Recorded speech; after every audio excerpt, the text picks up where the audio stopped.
अवधूत चिंतन श्री गुरुदेव दत्त श्री स्वामी समर्थ महाराज की जय। नमस्कार स्वामी भक्तांनो, स्वामी समर्थांची अत्यंत प्रभावी सेवा म्हणजे स्वामी समर्थांचे नामस्मरण। आपल्या मनातील कोणतीही इच्छा पूर्ण होण्यासाठी आज आपण स्वामी समर्थांचे नामस्मरण करूयात। भक्तांनो, आपल्याला आलेल्या प्रत्येक संकटावरती मात करण्यासाठी आपल्या पाठीशी उभे राहणारे आपले स्वामी समर्थ महाराज आज या मंत्रातून तुम्हाला चमत्कार दाखवणार आहेत। भक्तांनो, आज तुम्ही या दिव्य क्षणाचे साक्षीदार आहात। या मंत्रासाठी खास स्वामींनी तुमची निवड केली आहे, कारण आज आपण ऐकणार आहोत अत्यंत दुर्मिळ आणि चमत्कारिक असा स्वामींचा मंत्रजप ऐकणार आहोत।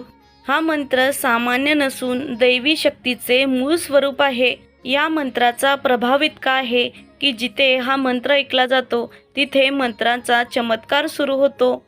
या मंत्रामुळे आपल्या मनातील चिंता, काळजी आणि नकारात्मकता आपोआप दूर होते। भक्तांनो, तुमच्यासोबतही असे घडते का की तुमच्या प्रत्येक कामात काही ना काही अडथळे येतात? कोणतेही काम पूर्णत्वास येत नाही, अनेक प्रयत्न करून सुद्धा यश मिळत नाही, पैसे हातात येतात पण टिकत नाही। मित्रांनो, आता काळजी करू नका, या सर्व अडचणी मुळापासून नष्ट होऊ शकतात। पण यासाठी तुम्हाला हा मंत्र ऐकावा लागेल। हा दत्त अवतारी श्री स्वामी समर्थांचा महामंत्र तुमच्या आयुष्यात आल्यानंतर होणारे चमत्कार तुम्ही स्वतःच अनुभवाल। हा मंत्राचा चमत्कार अनुभवण्यासाठी तुम्हाला हा मंत्र अत्यंत श्रद्धेने आणि भक्तिभावाने ऐकायला हवा। जितक्या श्रद्धेने तुम्ही हा मंत्र ऐकाल तितक्याच श्रद्धेने तुम्हाला स्वामी समर्थांचे आशीर्वाद परत मिळतील। त्यामुळे क्षणाचाही विलंब न करता आजच हा मंत्र ऐकायला सुरुवात करा। मंत्रांच्या सहाय्याने अनेक लोक आपल्या लाखो करोडो रुपयांच्या इच्छा पूर्ण करतात। जर तुम्हालाही तुमच्या इच्छा पूर्ण व्हाव्या असे वाटत असेल तर तुम्ही हा मंत्र अवश्य ऐका। तुम्हाला भविष्यातही स्वामी समर्थांचे असे चमत्कारिक मंत्र जप ऐकायचे असतील तर आत्ताच आपल्या चॅनलला सबस्क्राईब करा। तुमचा स्वामींच्या शक्तीवर विश्वास असेल तर एकदा या व्हिडिओला मनापासून लाईक करा। चला तर जास्त वेळ न घेता आजच्या या मंत्र जपाला सुरुवात करूयात।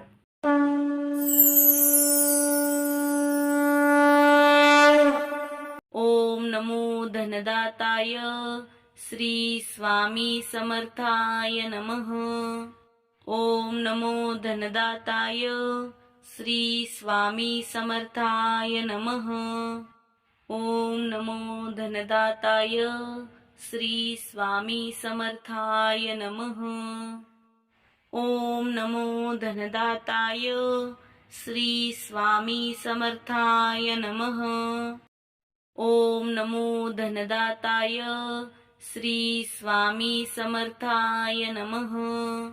ओम नमो धनदाताय श्री स्वामी समर्थाय नमः। ओम नमो धनदाताय श्री स्वामी समर्थाय नमः। ओम नमो धनदाताय श्री स्वामी समर्थाय नमः। ओम नमो धनदाताय श्री स्वामी समर्थाय नमः।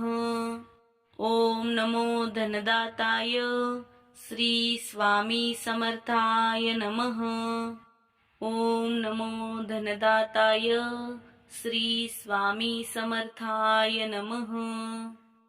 ओम नमो धनदाताय श्री स्वामी समर्थाय नमः। ओम नमो धनदाताय श्री स्वामी समर्थाय नमः। ओम नमो धनदाताय श्री स्वामी समर्थाय नमः। ओम नमो धनदाताय श्री स्वामी समर्थाय नमः। ओम नमो धनदाताय श्री स्वामी समर्थाय नमः। ओम नमो धनदाताय श्री स्वामी समर्थाय नमः। ओम नमो धनदाताय श्री स्वामी समर्थाय नमः।